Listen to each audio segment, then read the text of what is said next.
частицы. Ну что ж, еще раз доброго дня всем радиослушателям Якутского радио и присоединившихся к ним телезрителям телеканала Саха-24. Меня зовут Ирина Ефимова, помогают мне два Юрия. Это Юрий Чекуров, режиссер радиоэфира, и режиссер телеэфира Юрий Босиков. Они принимают ваши звонки по телефонам 32 2066 32 1166. Мы работаем в прямом эфире. И поскольку вчера у нас был День российской науки, этим обусловлен, собственно, и выбор моих сегодняшних гостей.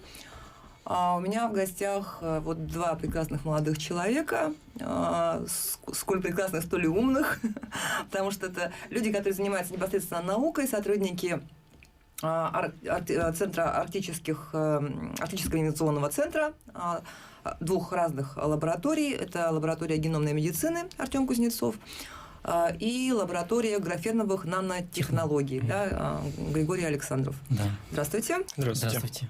Вот, ну, во-первых, поздравляю вас с праздником. Спасибо. А вообще как-то отмечают вот ученые свой праздник? Ну, честно говоря, мы не отмечали. Нет, да, то есть веселых корпоративов у вас не было. Не было, да. Но знали, что и День науки идет, да. Ну, значит, начнем с того вообще. Смотрите, вот наш университет Северо-Восточный федеральный, он, то есть помимо вот учебного процесса, да, занимается еще и фундаментальной наукой. И это вот очень вообще интересно. Я когда разговаривала перед эфиром с гостями, значит, мы тут выяснили такую вещь, что области их деятельности, они пересекаются несколько. То есть, получается, Григорий с сотоварищами синтезирует графен, да. Вот, а потом Артем с сотоварищами этот графен применяют при генных анализах. Да, при диагностике наследственных заболеваний. Вот, сначала вот немножко, чуть-чуть о себе. Вот вы выпускник МГУ, я знаю. Да, я выпускник химического факультета Московского государственного университета. Соответственно, вернулся после окончания вуза к себе в Альма-Матер. Сам я из Хандаги. И вот устроился в Северо-Восточный федеральный университет сразу в лабораторию геномной медицины клиники мединститута. Вообще наша лаборатория, она основана в 2011 году. Руководитель, доктор медицинских наук Максимова Надежда Романовна. Лаборатория занимается изучением наследственных заболеваний в Якутии, то есть вообще генетикой. У нас генетика очень актуальна в республике, и мы вот в частности разрабатываем новые методы диагностики наследственных заболеваний частых, и также ищем новые заболевания, которые не открыты еще даже. Вот. Собственно. Вот такая актуальная на самом деле тема, потому что я когда услышала, тоже была поражена цифрами, да, насколько что от 2 до 5% вы сказали. Да, вот у нас есть 5 наследственных заболеваний, которые частые в республике по сравнению с другими, вообще с миром. Они в мире очень редко встречаются. У нас именно у коренного населения, у якутов, они очень частые. И есть такое понятие носитель мутации. То есть это человек, который может быть совершенно здоров, но при этом он является носителем мутации. И если он встретит другого такого же носителя, то у них есть риск рождения больных детей, которые уже нельзя вылечить, только можно поддерживать. А поддержка, то есть медицинская, она очень дорого стоит. Поэтому основная задача, которая стоит у якутских генетиков, это профилактика наследственных заболеваний. То есть это диагностика еще на стадии планирования семьи, на стадии планирования детей. И вот по этим 5 часто наследственным заболеваниям, которые у нас есть, частоты носительства составляют от 2 до 5%. То есть каждый, в худшем случае, 20-й коренной житель, он является носителем. 50-е, 20-е, да? Да. Носителем этого гена. А люди с смешанной национальностью тоже могут быть носителями этой мутации? Если говорить о смешанном браке, то тут риск вообще рождения больных детей именно он минимален, потому что у русских и у якутов у них совершенно разные частые мутации, то есть они практически не пересекаются. Вот. Но тем не менее ребенок от смешанного брака может унаследовать эту мутацию. Может быть носителем, да, также. Так, понятно. А вы, Григорий, тоже московский выпускник, тоже вернулись? Да, верно, да. Я закончил Московский институт электронной техники в Зеленограде и вернулся сюда, в университет. В 2011 году уже начал работать здесь. И ваша лаборатория когда была основана? Она основана была тоже вот в 11-12 годах. Вот. И как раз мы занимаемся разработкой, получением и созданием новых материалов на основе графена. Это суспензии, оксидографеновые, графеновые, вторографеновые пленки, бумаги, слоистые материалы, композиты. Вот. И разработкой технологии создания электронных приборов. Это тензодатчики, сенсор влажности, ионисторы. Вот. И еще третье направление – это разработка и технологии синтеза суспензий для ДНК-анализа генетических заболеваний. Вот. То есть тест-системы на основе оксида графена. Еще есть тест-системы оптомеры, то есть они оптосенсоры еще называются, да? Если, они как раз реагируют на тромбины, то есть в крови. Вот исследование анализа крови на содержание тромбинов.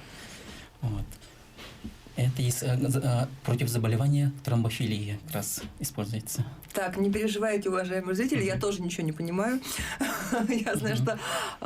Но графен – это вид углерода, правильно? Верно, как раз именно. Который был открыт вот... Открыт именно учеными, как раз нобелевскими лауреатами, исследован впервые ими, как раз Гейм и Новоселов как раз в 2010 году, и получена премия Нобелевской. То есть, получается, вот сейчас у нас 16-й год, то есть всего-то этот графен изучают 5 лет по большому счету. Да, вот. Интенсивно. Да. И вы, как много еще лабораторий вообще интересно занимается вот именно графеном? Ну, вот, например, есть в Новосибирске, вот у нас как раз мы с ними сотрудничаем. Вот. Ездили именно на конференцию осенью, в сентябре. Вот, называется «Графен. Молекула 2D-кристалл» конференция. Вот. И еще я ездил в Тамбов. Там как раз именно даже есть завод по производству углеродсодержащих материалов, например, углерод нанотрубок и окисленного графена. И как вот этот графен применяется в генетическом анализе? Как он применяется? Ну, из-за как раз наличия двух уникальных свойств оксида графена, это именно как раз афинность к одноцепочечной нити ДНК, это сродство, то есть получается нить ДНК адсорбируется на поверхности оксида графена. И второе именно как раз свойство, это именно стабильность коллоидная, водная суспензия, она стабильна. Оксид графена не оседает, частицы на листы оксида графена на дно не идут. То есть стабильные во времени суспензии получается. И поэтому они, по ним можно смотреть как состав крови, да? Нет, не состав крови. С помощью вот оксида графена мы определяем, точнее, разработали как он себя ведет, да? В той или иной... Как ведут себя молекулы ДНК, так скажем. При контакте с оксидом графена, да, мы можем определить, там есть мутация или нет, или там носитель, допустим, мутации по анализу. Вот, например, двуцепочечная нить ДНК, она не может Да, она не адсорбируется. Одноцепочечная. Это такие тонкости химические. В общем, получается, что оксид графена можно использовать в качестве, то есть вот способ диагностики с применением оксида графена можно использовать как конкурентоспособную замену вот современным рутинным методам диагностики, которые очень широко распространены в мире, так называемые тест-системы на основе ПЦР в реальном времени. Вот. И они и в мире, и в России очень широко распространены, но вот, допустим, общемировой эталон, так сказать, там фирма Такман, у них очень дорогая себестоимость реактивов. И сейчас то есть с помощью графена это делать проще и дешевле, да? Да. Если по-простому так. Да. И еще работает, и открыто было предприятие малоинновационное, графен называется, при лаборатории нашей, при СВФУ. И что оно делает? Графен? Оно как раз именно, да, продает суспензию оксида графена.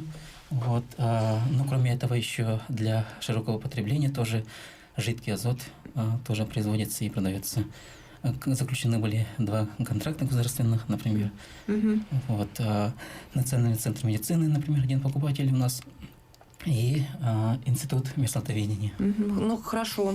Давайте вот вернемся немножко к этим генным заболеваниям, да, которые при помощи графена можно обнаружить, так скажем. Вы сказали 5 заболеваний. 5 – это самые частые наследственные заболевания, которые у нас в республике вот именно открыты генетиками нашими якутскими.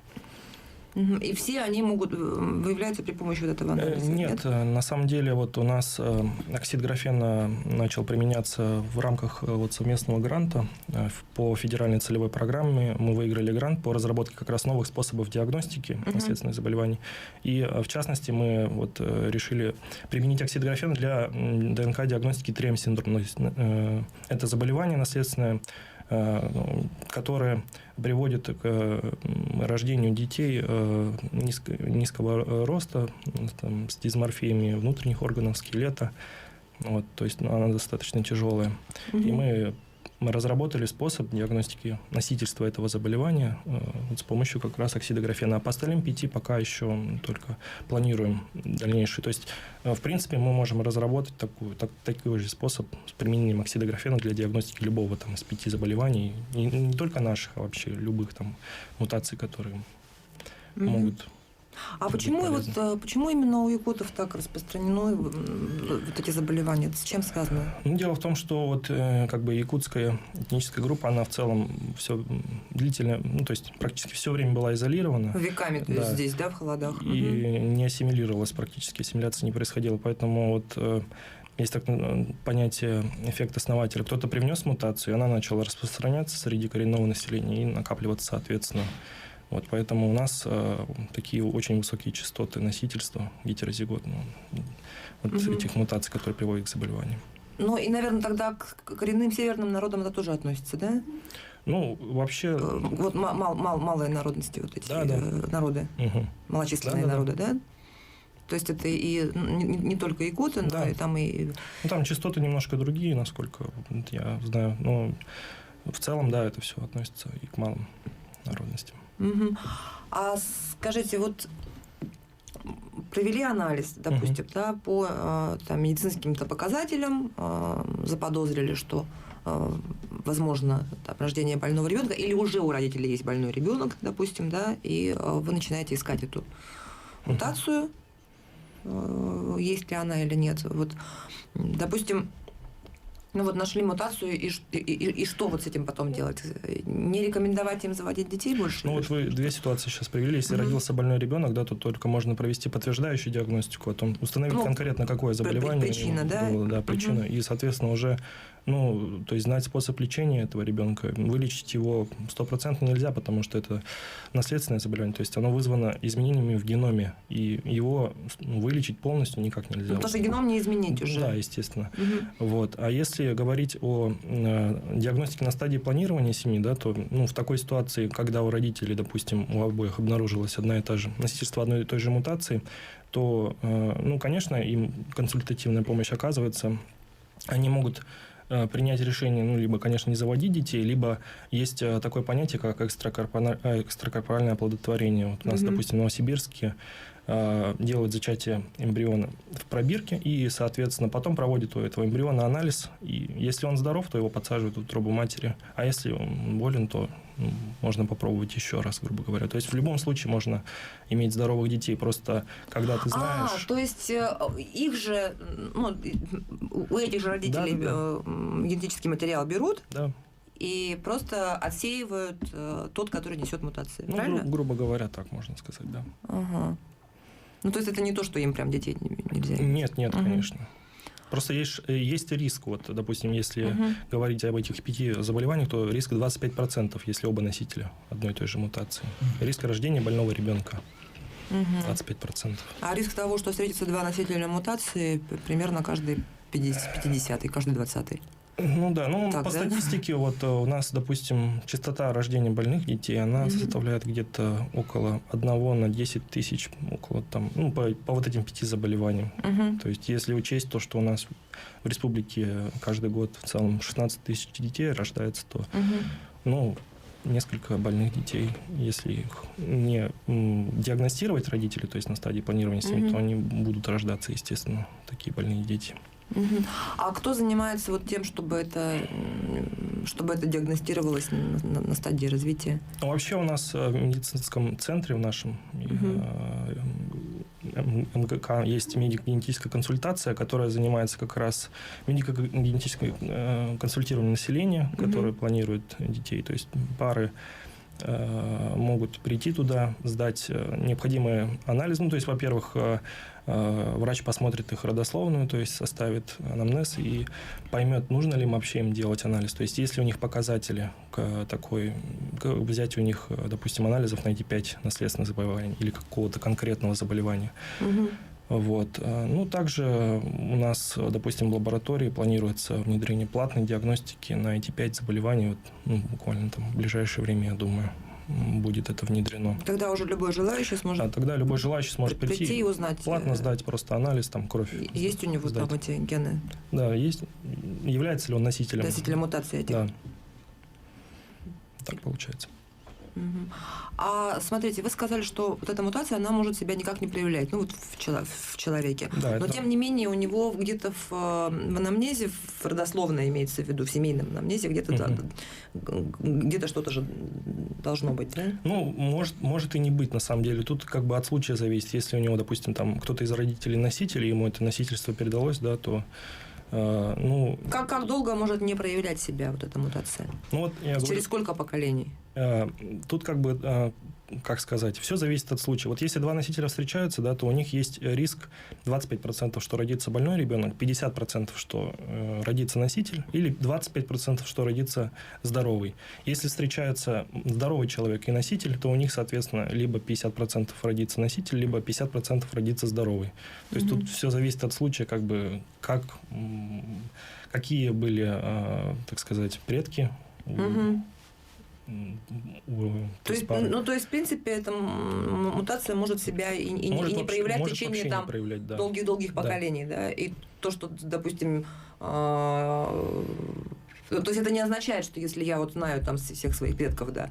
Там 15-го колена, 12-го колена, и никто не болел, это все равно не значит, что у меня вот этой мутации 100% нет. Да, абсолютно так. И как раз вы можете именно диагностировать эти болезни, да, в лаборатории?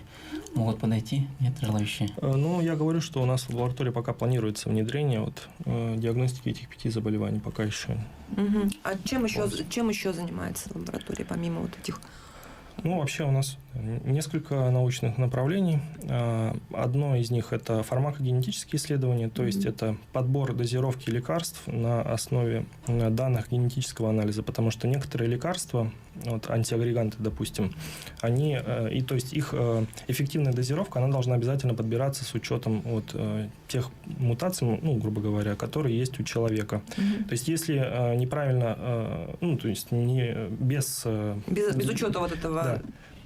Подбирать лекарство, просто оно может, во-первых, либо не работать, эффективности не будет никакой, либо... Сработать в другую сторону вообще. Да, сработать в другую сторону, и тогда уже есть риск каких-то негативных последствий для человека. Вот. Это второе направление. Третье направление. Ну, и в рамках этого направления мы, вот, соответственно, по другому гранту в нашей лаборатории, тоже по федеральной целевой программе,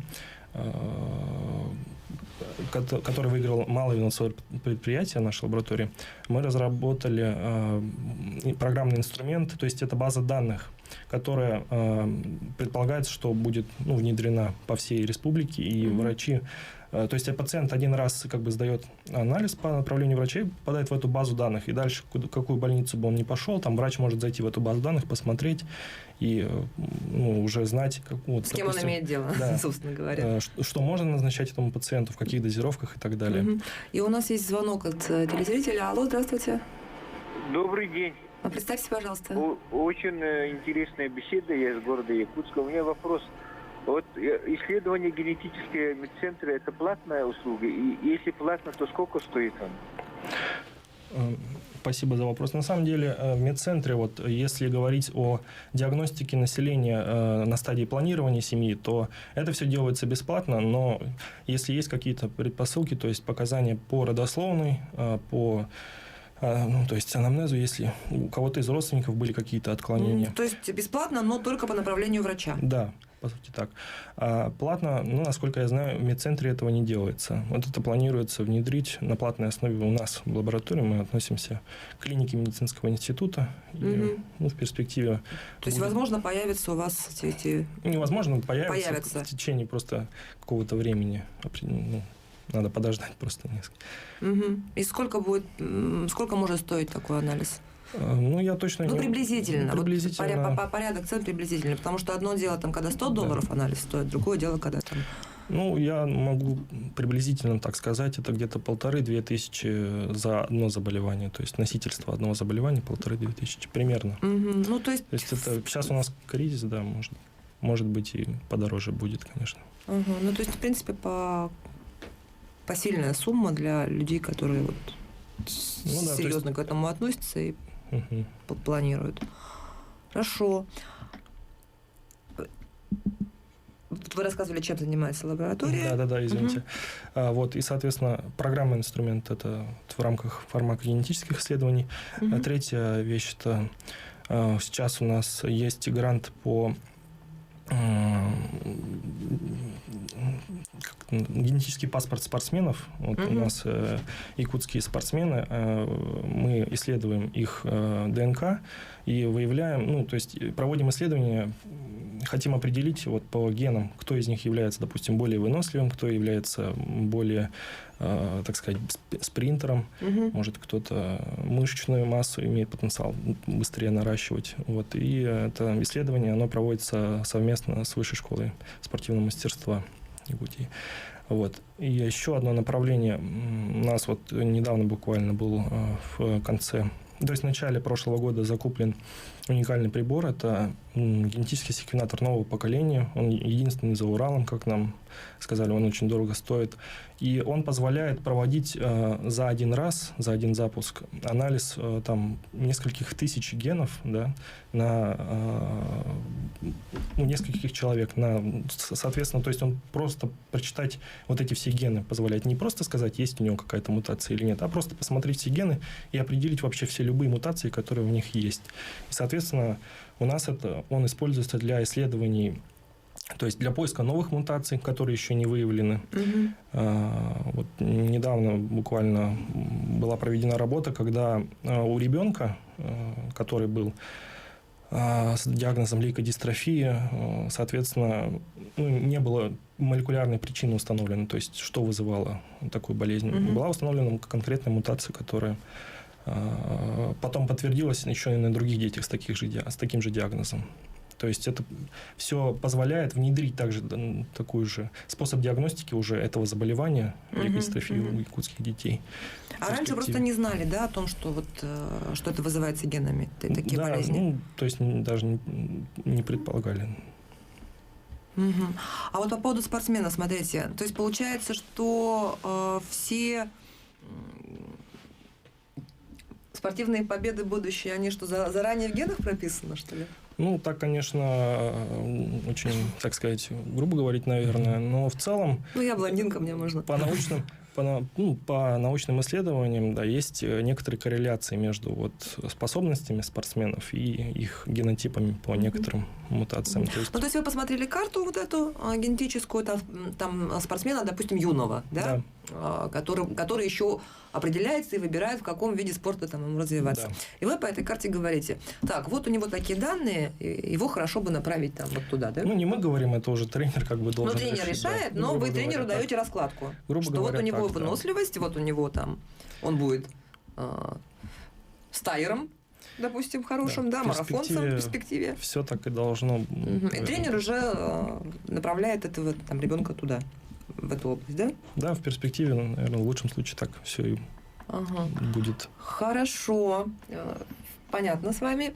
Григорий, а вот ваша лаборатория чем еще занимается? Наша лаборатория, кроме научной деятельности, например, да, вот занимается, например, внедрением инноваций. Вот. Поэтому мы создали, как я говорил раньше, да, малое инновационное предприятие «Графен». Вот. И как раз там продукция, которая производится и продается через МИП, это терморасширенный графит, да, вот, называется. И кроме этого суспензия оксида графена, вот, мы заостряем кантилеверы, которые применяются именно в атомно-силовых микроскопах. Ну что ж, спасибо. Спасибо большое за то, что согласились вот прийти и поговорить с блондинкой о науке.